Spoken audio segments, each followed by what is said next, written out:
A story of hope and compassion. A Chicago woman making strides to help runners and herself as she gears up for the Chicago Marathon. You're going to hear her rather miraculous story ahead.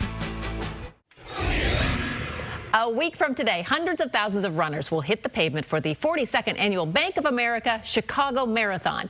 That includes Chicagoan Denise Sauriol, who will run the marathon for the 25th time, but not without some hardship along the way. She was hit by a car on her way to the New York half marathon. That certainly did not stop her. She now helps a lot of other people get to that starting line and the finish line. Denise joins us here to tell us her story. Thanks for being here. Thanks for having me. Let's go back to 10 years ago. You're on your way to run in New York and you get hit by a car. This was a serious accident. It was very scary. A lot of people say when when you're nearing the end of your life, that your life flashes before your eyes, and that didn't happen for me. I just felt like I'm gonna die, get run over, be paralyzed. But it ended up being my rebirth day. It was a gift. It truly was a gift. Because you broke bones in your back. I did, and my body actually shattered the windshield. So it was near fatal, but it was a gift, and I celebrate that every year. So you say this was a gift. You called it your rebirth. Yes. Tell me how. So I've been running since the 4th grade because I still don't have eye-hand-ball coordination.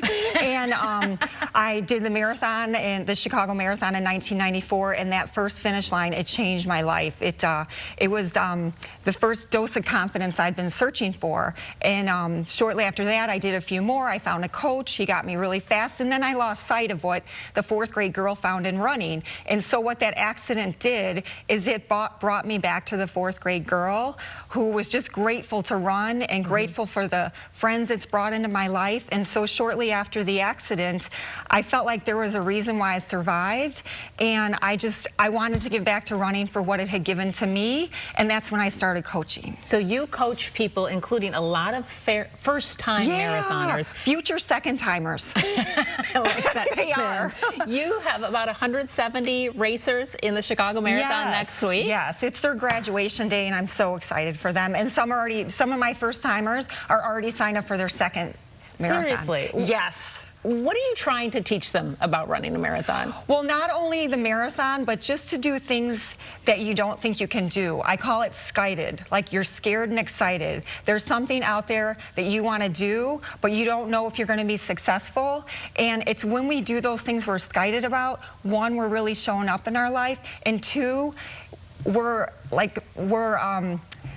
if you don't do it, you're missing out on the transformation on the other end. I got to tell you, just the thought of running a marathon scares the heck out of me. How do you encourage these people? Well, I tell people, like, I rightfully was, I didn't think I could ever do a marathon because I thought it was only for fast people. And then what happened was my older sister, Debbie, she did it in '93. And what she did and what my runners do is she turned something I thought was superhuman and she made it human. And so I have this analogy that doing a marathon or a half or a 5K a try, it's just like taking a class. It has to be an elective because you have to want it. And then you get a syllabus, you do your homework, the race day is a final, and you can get an A, you can get a D, and you're still a marathoner. But it truly is, when we do things we don't think we can do, that's when we show up in our life, and that's when we really transform. And I can help you. October 11th, 2020. I love this. She's pushing us for next year. You've got a book called Me, You, and 26 and 2, talking about it, a lot of the first-timers. Thank you so much. And you can contact Denise at run-for-change.com. Again, run-for-change with some dashes in there.com. You can find out more about Denise Sauriol. Thank you so much for inspiring us this morning. Good luck next weekend. Thanks.